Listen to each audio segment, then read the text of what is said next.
Hoy nos acompaña muy amablemente en nuestro programa ¿A quién le sirve su ley? El senador Jorge Enrique Robledo. Él hace parte del Polo Democrático Alternativo y pertenece a la Comisión Quinta Constitucional Permanente de esta corporación. Senador, gracias por estar con nosotros. Gracias a usted, William, por su invitación y un saludo a sus televidentes. A ver, tenemos que empezar con un tema que yo creo que es el más complicado porque el gobierno ha dicho que como sea va a pasar la reforma tributaria. Nosotros estamos a puertas de culminar el 2016 y se diría que esto es casi que una realidad. ¿Por qué no le explicamos a los televidentes, doctor Robledo, en qué consiste y qué va a pasar con este tema? Pues digamos primero en qué consiste, William. Le hicieron unos cambios, ¿no? O están tramitándole unos cambios en relación con la que presentaron inicialmente, pero si usted mira, digamos, estructuralmente la cosa, o sea, de conjunto, los cambios son insuficientes para cambiarle la naturaleza. ¿Qué es lo que quiero decir? Lo que presentaron era la reforma tributaria más retardataria que podían imaginarse. Y esta sigue siendo la reforma tributaria peor que podían imaginarse. ¿Por qué retardataria? Expliquémosle a los televidentes. Retardataria, porque esta es una reforma diseñada para castigar muy duro a los sectores populares y a las clases medias y para favorecer en sumas importantes a las más grandes empresas del mundo, a las transnacionales. Las cuentas de lo que van a hoy son más o menos estas.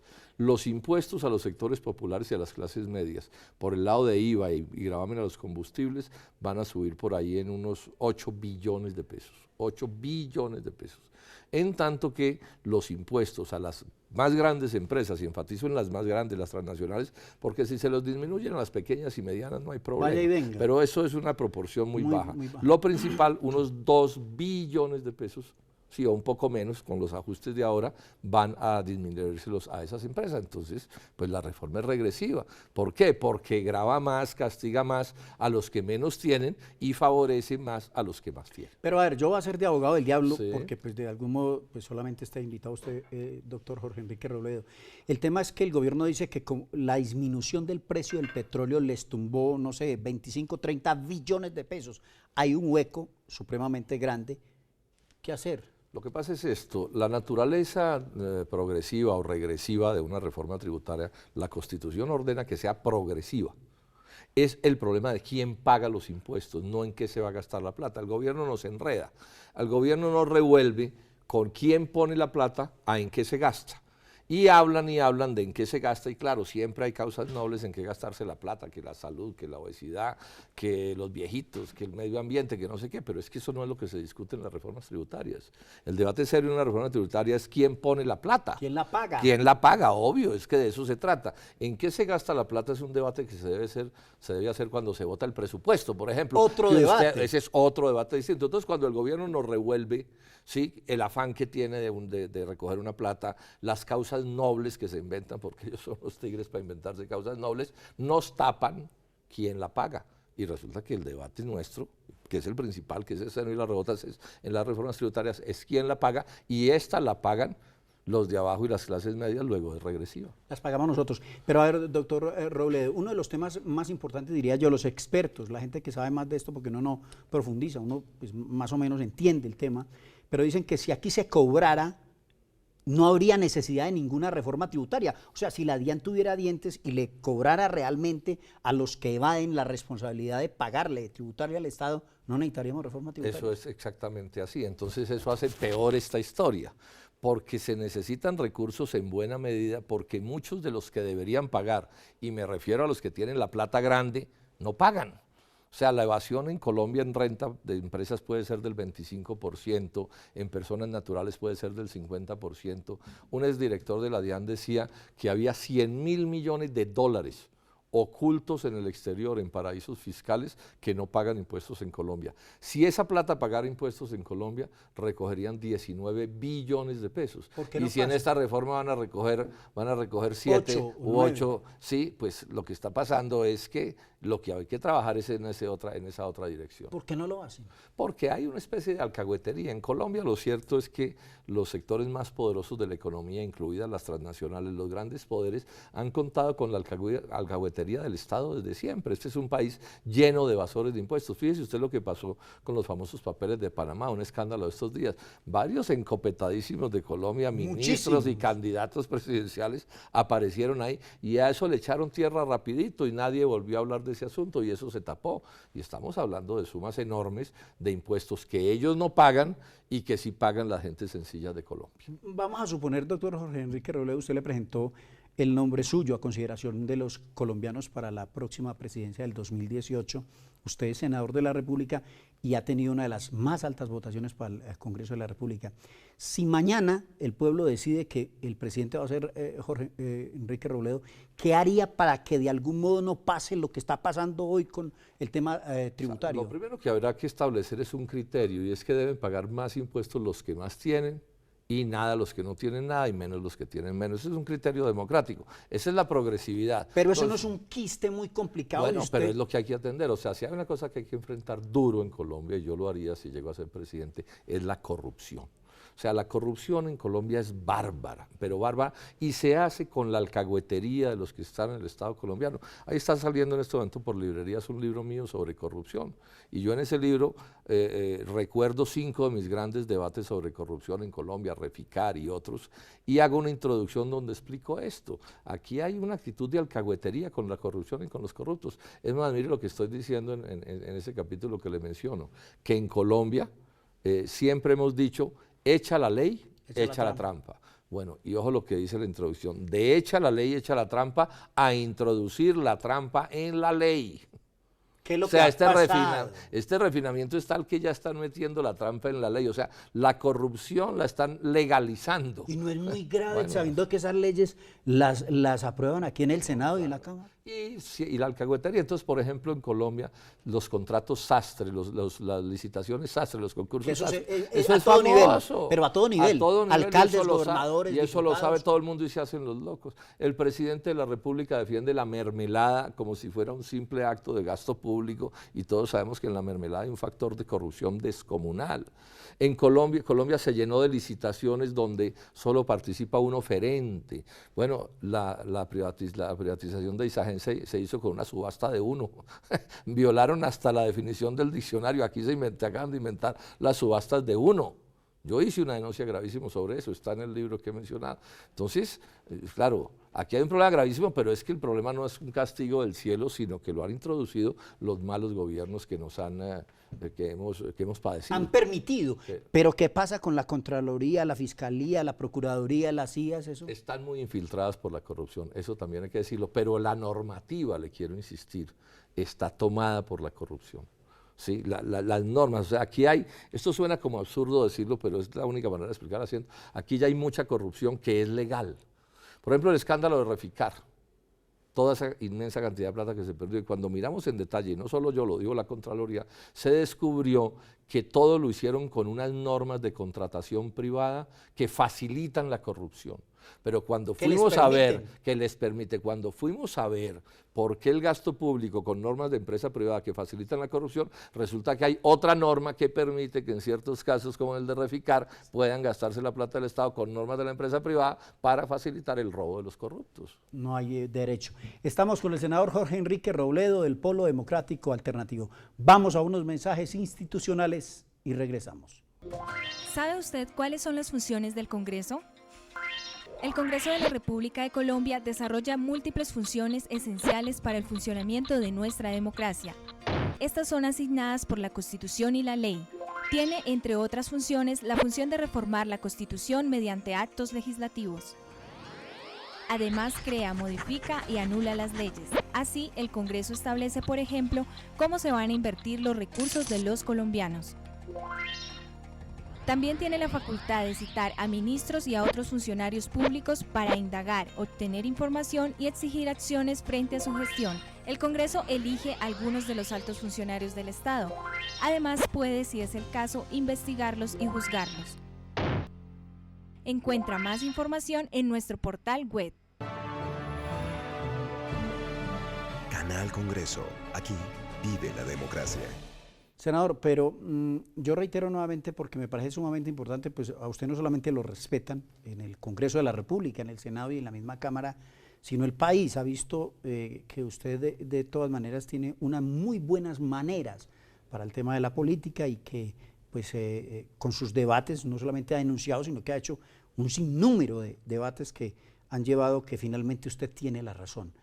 Pero el quiste que está en el Estado no es muy difícil porque para nadie es un secreto que este país lo manejan 8 o 10 familias y no solamente eso, sino también 8 o 10 familias del sector económico. Bueno, no va a entrar a señalar nombres, pero ¿cómo de algún modo tratar de que esta gente no incida tanto en ese tema si en el mundo entero incide el tema económico en esto? Yo no dudo que la lucha que estamos haciendo, William, es durísima, durísima. Y ganarles a estos personajes que nos han gobernado es dificilísimo, pero bueno, esa es la lucha. Pero esa lucha tiene como una especie de bala de plata, de medida, llamémosla en cierto sentido mágica. Es que los países cambian cuando los pueblos cambian su manera de pensar y se deciden a cambiar a los dirigentes. Y cuando los pueblos deciden cambiar las cosas, no hay quien los pare, nada los ataja, remontan por encima de todo, no hay fraude, no hay clientelismo, no hay corrupción que la gente no sobrepase si se decide a cambiar. Pero mientras la gente tenga una actitud de una cierta alcahuetería, decir esto está muy mal, pero ¿qué le vamos a hacer? Bueno, páseme mi carnecito de no sé qué o mi platico de ese cuento, pues las cosas no cambian. Entonces lo que la gente como yo hacemos es llamar a la gente al cambio. Ahora, cambiaremos si la gente quiere cambiar las cosas y si no, seguirán mandando los mismos, bueno, pero seguiremos insistiéndole a la gente en que hay que cambiar las cosas. Hay temas de algún modo buenos para destacar en América Latina y en varios países. Lo de Pepe Mujica me parece que fue un paso importante dentro de la democracia de su país, pero por ejemplo lo que está pasando con Venezuela y lo que pasó y lo que está pasando en otros países de América Latina, eso de algún modo no desdibuja muchos de los que están tratando de cambiar un país y que dicen que tienen pues todo para hacerlo y a la hora de hacerlo es muy difícil de hacerlo. Yo tengo un principio que es un criterio que lo aplico siempre. Las transformaciones que necesita Colombia se tendrán que ser de nuestra propia creación, de nuestra propia iniciativa. No copiar. Yo no estoy hablando de copiar nada, ni de imitar, ni de ser correveidile de nadie, ni nada. Eso es el peor error que se pueda cometer, en política. En el mundo. Porque los países son distintos. Ahora, yo sí tengo que mirar, y si resulta que en Alemania hay una cosa inteligente, una que pueda ser útil, pues hay que ver si se puede adaptar a esta realidad y si en otro sitio otra cosa sí, pero eso de que es que no sé dónde hicieron algo y yo salgo corriendo como un loco a hacer eso, eso no puede ser, porque cada país en sus formas tiene que encontrar la manera de hacer las transformaciones de una manera diferente, siempre que se ha intentado copiar. Mire, por ejemplo, aquí todo este lío de la lucha armada, en buena medida, este desastre de medio siglo tuvo que ver con que, como en algún país de América Latina, se hizo una transformación mediante la lucha armada. Estamos hablando de 1960, en Cuba específicamente, entonces aquí hubo quienes dijeron, vamos a hacer lo mismo y vamos a copiar lo mismo y no sé qué.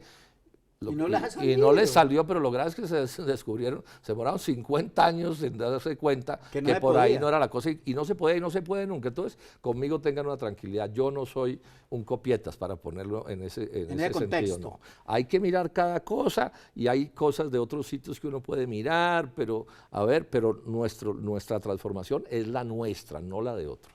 Claro, doctor Robledo, pero vuelvo y le reitero, aquí van a salir algunos de los candidatos, pues, Germán Vargas, el del Centro Democrático, el de la U, el del Partido Liberal, bueno, otros sectores. Muy difícil porque pues de todas maneras eso se requiere de una infraestructura que diariamente la ponen las maquinarias y todo lo que tiene. Usted lo que está adoptando es una postura como la que en oportunidades han adoptado en América Latina. ¿Cree que el pueblo está suficientemente maduro? Me refiero a Maduro de madurar, no de Maduro de Venezuela, para que tomen conciencia de que es hora de cambiar en Colombia. Estará Maduro si lo vemos actuar, si no, no. O sea, es que esto tiene una prueba ácida que es muy simple. O sea, cuando los pueblos cambian su manera de pensar es porque han madurado lo suficiente y han entendido que lo que los han gobernado no les van a resolver sus problemas. Es un problema de la madurez política. Y entonces en ese momento toman la decisión de derrotar a las personas por las que siempre han votado. Luego, eso es muy simple. Si el cambio se da es porque los pueblos estaban maduros para un cambio, y si no se da es porque no estaban maduros. Y uno lo único que puede hacer en estas cosas es con honradez decirle a la gente, los invito a esto, hagamos esto, esta es la idea, miren esto por este lado, pero si la gente no quiere, pues no se puede. Y yo no los voy a obligar, ni nadie los va a poder obligar. ¿Hay conciencia electoral en Colombia? Yo siento que hay un deseo de cambio grande, es sorprendente. Inclusive yo hablo aquí con los colegas de las fuerzas tradicionales y ellos mismos están preocupados porque es que viene moviéndose una corriente de cambio en el mundo entero, no es solo aquí. Los pueblos, los países se mueven como por oleadas, ¿no? Entonces el Brexit en Inglaterra, a lo que acaba de pasar esta semana en Italia,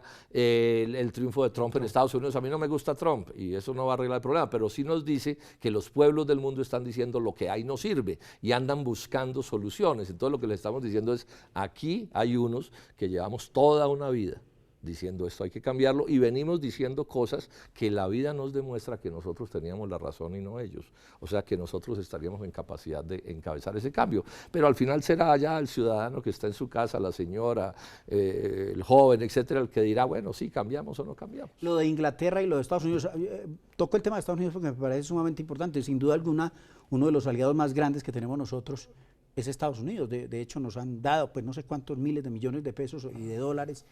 Pero, ¿cómo sería un gobierno eventual suyo con un gobierno, por ejemplo, de Donald Trump? Sería un gobierno, ellos allá en lo de ellos y nosotros aquí en lo de nosotros, y un gobierno, cualquier gobierno que yo pueda presidir tendría las mejores relaciones posibles con todos los países de la tierra, aun cuando se tengan diferencias en temas, pero bueno, ellos son una cosa, nosotros somos otra cosa, y hacer esfuerzos por tener las mejores relaciones y hacer buenos negocios. Yo no me opongo a las relaciones económicas internacionales, yo me opongo es a los malos negocios internacionales, pero los buenos pues hay que hacerlos. Ahora, ¿cuáles son los buenos? Que ellos ganan y nosotros también ganamos, y para eso toca de vez en cuando decir no. ¿Sí? Por ejemplo, a los de Reficar, a los gringos de Reficar, se les ha debido decir, no señores, por ahí no. Lo de Electricaribe. Entonces vienen aquí que porque son transnacional, que porque son españoles, se ponen en el país de Ruana, hacen lo que se les da la gana, y eso que todavía no hemos perdido todo lo que se va a perder ahí, porque resulta que aquí tenemos un lío grave. La clase política que nos ha gobernado tiene una actitud de sometimiento hacia lo extranjero que es enfermizo, es una bobería. Yo no odio al extranjero por ser extranjero, pero tampoco soy un idólatra.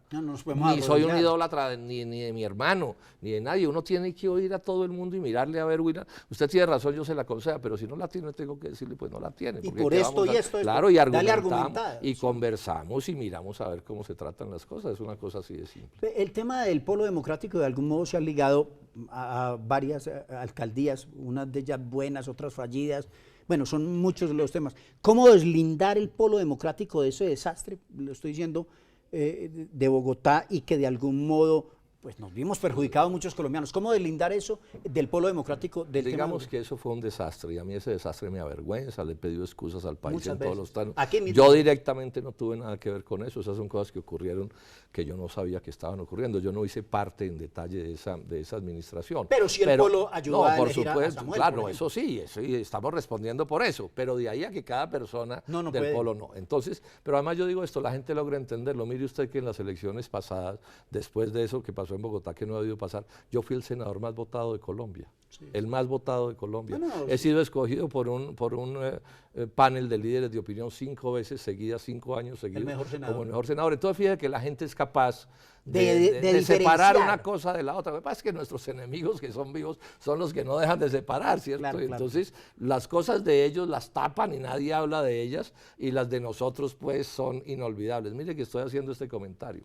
¿Cuántos de los que nos están oyendo saben de qué partido político es el gobernador que ayer condenaron a 6 años de cárcel? Y estoy seguro que ni el 1%, porque aquí ha habido una especie de silencio para que no se sepa de qué partido es. Les dejo esa tarea. Si hubiera sido el polo, pregunto yo, tampoco se sabría. Entonces, la gente también en su inteligencia va descubriendo unas cosas y otras, bueno, y va valorando que un candidato presidencial, en mi caso o el de cualquier caso, pues es una persona que hay que juzgar como parte de su contexto y de lo que ha hecho en la vida, pero finalmente es él. ¿Sí?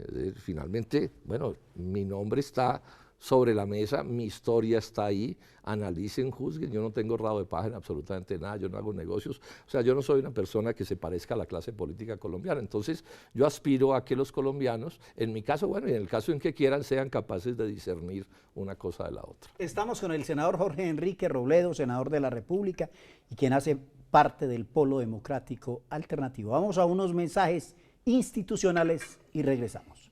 ¿Sabe usted cómo se hacen las leyes en Colombia? Según la Constitución y la Ley Quinta de 1992, estas pueden ser estatutarias, orgánicas y ordinarias. El procedimiento se puede dividir en 3 partes: iniciativa, debates y sanción.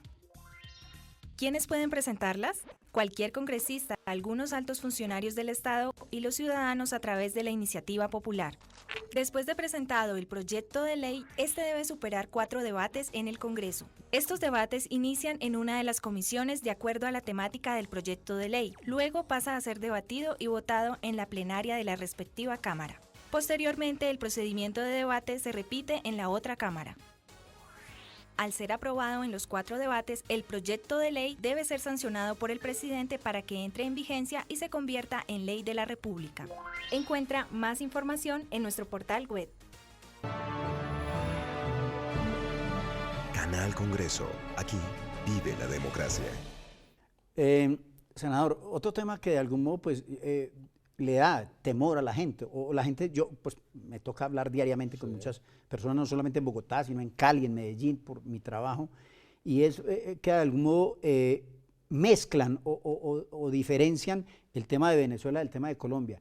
¿Cómo explicarle usted a los televidentes que no va a pasar absolutamente nada de lo que está pasando en Venezuela? Porque pues de algún modo el Centro Democrático y otros sectores dicen que esto puede convertirse en un centro chavismo. Bueno, lo llaman de mil formas. Dicen de todo. Yo apelo a la inteligencia, apelo a lo que yo soy. Sí, apelo a que la gente estudie, investigue y mire las cosas. Yo no tengo nada que ver con esos otros ejemplos que han estado poniendo. A mí no me pueden poner a responder por cualquier cosa que pase. Imagínense que una vez un periodista me regañó porque me preguntó alguna cosa sobre Siria. Siria, allá pues lejísimos, al otro lado del mundo. Y yo algo dije y me pegó una vaciada horrible, que porque yo tenía que responder por lo que pasaba en Siria, que porque yo que era de izquierda y entonces me tocaba. Entonces le dije, no, pero tampoco puede ser. Ahora, esas cosas pasan, pero eso se va aclarando. Eso se va aclarando que, por ejemplo, yo nunca he estado de acuerdo con la lucha armada. El Polo se crea en contra de la lucha armada. Dijimos sí al proceso de paz y no a la lucha armada. Yo, el senador Jorge Enrique Robledo, desde que estaba en la universidad y estoy en estas luchas, dije no a la lucha armada en Colombia. Luego a mí ese cargo no me lo pueden hacer. Cero fuerza. Nunca he planteado en Colombia, y el Polo no lo propone, acabar con la propiedad privada. Esa no es parte de nuestro programa. Es más, en lo que estamos haciendo, estamos invitando a participar a los sectores populares, a la clase media y al empresariado colombiano. Eso lo sabe buena parte de los empresarios de este país. Claro, a mí me pueden montar una calumnia sobre eso, pero es una calumnia. O que yo soy ficha de algún centro de poder extranjero, pues no me lo pueden, pues, me lo pueden decir. Pues sí, claro, lo dicen, pero es una calumnia. Y entonces yo estoy con toda la tranquilidad y les digo, bueno, investiguen lo que quieran y prueben, y no van a poder probar. Entonces, el debate también es parte de ir separando la maleza de las verdades y de las realidades. Y yo tengo una tranquilidad, yo no tengo rabo de paja realmente en nada. La persona que ven allá, ese soy yo. Yo no tengo juego debajo de la mesa, no tengo negocios, no tengo vivezas, no soy ficha de nadie. Bueno, en parte por eso digo lo que digo, y mucha gente dice, uy, pero ¿cómo dice eso? Le digo, bueno, pero es que yo soy así. No tiene nada. Pero venga, por ejemplo, ¿qué adoptaría de Venezuela, de Ecuador, de estos países que de algún modo la izquierda le ganó a la derecha, por llamarlo de algún modo? ¿Qué adoptaría que a uno le parece que hay cosas importantes? Tocaría mirar específicamente, caso por caso, ¿no? Pero, por ejemplo, sentimientos nacionalistas que pueda haber en esos procesos, en el sentido de entender que un país tiene que tener relaciones internacionales con todos los centros de poder del mundo. Como buen vecino. Como buen vecino, pero que no puede volverse ficha del otro. Ahí hay cosas que uno podría aprender en ese sentido. Pero también hay que mirarlas en concreto, porque usted también puede ser correcto la idea que vámonos para Barranquilla, pero ¿cómo llegar a Barranquilla? Bueno, en avión, por tierra, en una empresa, en otra empresa, me voy por el lado de Medellín, me voy por el lado de Bucaramanga, y así pasa todo. Entonces yo simplemente digo, hay que aprender de todas las experiencias internacionales, pero nosotros decidiendo y mirando con lupa cómo son las cosas. Lo mismo que pasa con el pasado, hay cosas que uno puede aprender del pasado, pero ¿cuáles? Esa es la inteligencia. ¿Qué tomo del pasado y qué no tomo y qué no tomo y qué no tomo del pasado? Y siempre pensando en que yo soy colombiano, yo quiero mucho a todos las gentes, los otros pueblos del mundo, pero un presidente de Colombia tiene que ser el presidente de los colombianos y ese tiene que ser su trabajo principal. ¿Ya ha pensado, pues esto son hipótesis, pero ya ha pensado, por ejemplo, en un gabinete y qué cambiaría, por ejemplo, de la Constitución? No, porque uno tiene que ser realista. Los cambios... Yo digo que los periodistas hacen unas preguntas que descolocan a cualquiera. Imagínate que apenas estamos empezando. Yo apenas mandé una carta diciendo, oiga, que en el Polo escojan un candidato a la presidencia y usted me pregunta ya por gabinete. No, realmente esto es un proceso. Sí. Ahora, además tiene que ver con esto. Esta candidatura mía no va a ser cerrada en el Polo. Que eso es lo importante. Esta es una candidatura de convergencia nacional. En lo social, sectores populares, clases medias y empresarios, defendiéndolos a todos. Y en lo político, bienvenidos otros sectores, digo yo, por ejemplo, los verdes, el maíz, Mira, etcétera. Pero también estoy diciendo, ciudadanos liberales, conservadores de la U, de Cambio Radical, del Centro Democrático, lo que sea, ciudadanos. No me van a ver con don Germán Vargas Lleras, pues, nada. A mantel. Sí, ni a nadie, ni con nadie parecido a él, pero la gente bienvenida toda. Y ese gobierno tendrá que ser un gobierno de convergencia nacional, o sea, que en este momento es casi imposible saber quién podría estar, porque falta ver quién va a estar en la campaña, quiénes se van a acercar. Gente que hoy todavía no se han acercado a esto, es probable que en 2 meses o 6 meses, gente que sabe cosas, que entiende los fenómenos del país, que es ilustrada, bueno, si esas personas vienen, podrían hacer parte de esa administración, pero no sabemos nada más. A ver, pero puntualmente, ¿qué cambiaría de la Constitución? Porque, por ejemplo, el tema está demasiado politizado, el tema de la justicia, el tema de la Procuraduría, el tema de la Fiscalía. ¿Qué llevaría a usted decir, yo voy a presentar estos actos legislativos porque esto hay que cambiarlo? Todo eso, esos niveles de detalle no los tengo, William, no es posible, es que es muy temprano. Mire. Yo tengo mi vida política, yo he publicado 15 libros, he escrito 1.300 artículos en La Patria, bueno, ¿cuántos debates? 150 debates. O sea, yo soy una persona que conozco a Colombia y tenemos un programa, que es el del Polo, que es un buen programa. Entonces, por ejemplo, el programa dice defender el agro y defender la industria y oponernos a los TLCs. Esos son ideas programáticas importantísimas. A largo plazo, pero en los ¿verdad? niveles del detalle de eso es parte del trabajo de la campaña, es construir el programa de gobierno. Entre otras cosas, hablaba con alguien que sabe en estos días que a pesar de que uno tiene que tenerlo decidido antes de las elecciones, también es verdad que el día en que si usted empieza a gobernar va a tener una realidad que es esa realidad. Y usted va a tener que actuar, sí, porque no va a ser lo mismo si nos coge un gobierno, esto yo lo digo con toda claridad, yo no soy un mago, si nos coge un gobierno con petróleo a $50 que a $100 o a $10. Sí, no es lo mismo gobernar el agro si nos coge café a $1.000.000 la carga, a que si nos coge café a 100.000 pesos la carga. ¿Sí? O sea, entonces, fíjese que aquí el dogmatismo no cabe. No cabe el dogmatismo. O sea, uno puede tener ideas, y yo las tengo, creo que son correctas, pero una de las principales ideas que uno tiene que tener es que no ser dogmático. Y esta otra cosa, William, yo no voy a escribir sobre una hoja en blanco, ni voy a empezar desde cero.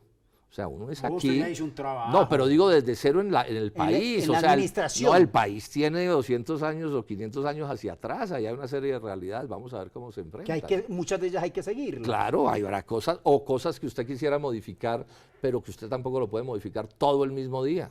O sea, esto es una cosa seria lo que hay que hacer. Pero a ver, senador, finalmente, aquí ya me están haciendo señas, pero finalmente para que los televidentes entiendan. Pero de todas maneras, por ejemplo, puede pasar con lo del no. Nadie creía que iba a ganar el no en el tema del plebiscito y ganó el no. De eso es de lo que se trata. De lo que se trata es que los colombianos digan, estamos mamados con esta gente. Ya la conocemos, llevan 25 o 50 años o 100 años haciendo desastres. No han construido el país que se necesita. Colombia no es el país que podría ser, y no es culpa de la gente, es culpa de los malos gobiernos. Entonces aquí hay unos que les estamos diciendo, bueno, cambiemos el gobierno, montemos una cosa distinta. Ellos ya han gobernado y fracasaron, todos. Ellos se pintan de cosas distintas, pero al final son todos. Entonces, que la gente tome la decisión que debe tomar. Aquí no participa, sino yo diría entre el 50 y el 60% de la gente que puede votar. Ese otro 40 o 45% que no vota, sería parte del cambio, pero muchos de los que sí votan. Mire usted este detalle, William. yo saco una votación bien grande como senador, es la primera votación, y hay un número grande ahí de votos que no son de gente del polo, ni de izquierda, ni de nada. Gente que me dice, es que senador Robledo, a mí me parece que lo que usted dice está bien y yo soy liberal, o soy conservador, o tengo origen de no sé quién, o voté por tal presidente, ¿sí? A mí cada rato hay gente que me dice, es que yo voté por fulano o por sutano, pero no vuelvo a votar por ellos. Sí, porque la gente va avanzando. Entonces la idea es bienvenidos todos los que quieran estar en este proyecto. Y una cosa a la gente, los países cambian cuando cambian ustedes. Los dirigentes somos muy parecidos siempre. Si usted mira mi vida, yo llevo toda mi vida diciendo esto, si usted le revisa la vida, los que han mandado en Colombia han sido más o menos horribles desde siempre, digo yo, y no van a cambiar. No, pues ¿por qué van a cambiar? Por si les va bien a ellos. No. Entonces el que tiene que cambiar es el ciudadano. Finalmente, el tema del proceso de paz, hay mucha preocupación. ¿Qué va a pasar con esas normas? Usted, para que le explique un poquitico a los televidentes, porque ya nos tenemos que ir, doctor Robledo, si va a ser una realidad o no va a ser una realidad, porque la incertidumbre es de estos hombres acantonados en el monte y con una... Yo espero que sí, espero que se aprueben las normas que hay que aprobar, etcétera, pero estoy haciendo este llamado a los colombianos principalmente. Se puede estar con el sí o con el no, pero impidamos que esto siga siendo una pelea como de perros y gatos, que destruye matrimonios, que destruye familias, que destruye amistades de toda la vida. Nos están manipulando con eso, porque si ustedes se fijan, los que más asusan para esta pelea de perros y gatos, en todas las demás cosas han estado de acuerdo siempre. Revise los nombres usted en su cabeza y va a ver que los unos fueron ministros de los otros mismos. Senadores, los mismos con las mismas. Y nos quieren llevar al 2018 a otro cuento de esos, para no hablar del desempleo, de la pobreza, de la salud, de la educación, de la corrupción, de la crisis agraria, industrial, o sea, para no hablar de lo que la gente quiere que hablen. O sea, nos están llevando otra vez como a los días del Frente Nacional, de la confrontación liberal conservadora. Usted decía que verdad, que a la gente la manipulaban con trapos de colores, y mientras tanto en las élites allá se robaban, se juntaban los dos, los liberales y los conservadores.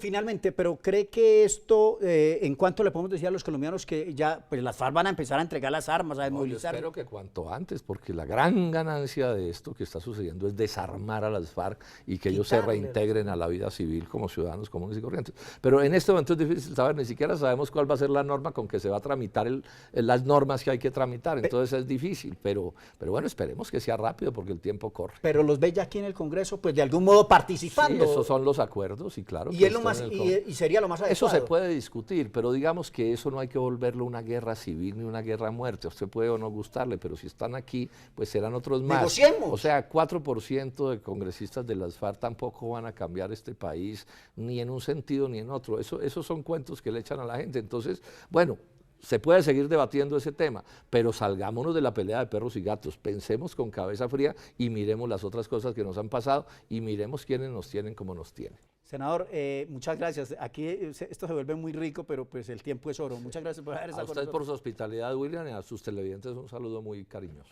A todos los televidentes les agradecemos mucho el que nos hayan acompañado en nuestro programa. ¿A quién le sirve su ley? Los esperamos en una próxima oportunidad.